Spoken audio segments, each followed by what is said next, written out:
આ નવો ખ્યાલ છે કોર ઇન્ફ્લેશન. એક ઇકોનોમિસ્ટ થઈ ગયા, નામ છે એમનું એક્સ્ટીન.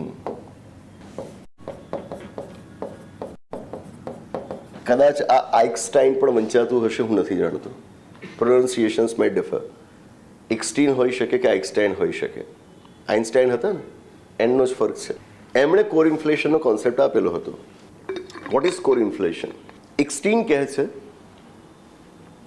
કે હેડલાઇન ઇન્ફ્લેશનમાંથી બાદ કરી દો. શું બાદ કરી દો?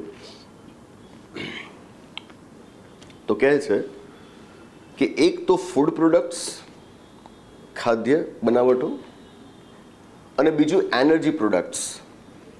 ફૂડ પ્રોડક્ટ્સ અને એનર્જી પ્રોડક્ટ્સમાં જોવા મળતો ભાવ વધારો એ તમે બાદ કરી દો, અને હવે જે તમને મળશે, એટલે કે એ બે પ્રોડક્ટ્સ સિવાયની પ્રોડક્ટ્સ ઉપરનું ઇન્ફ્લેશન તમને જે જોવા મળશે એને કહેવાશે કોર ઇન્ફ્લેશન.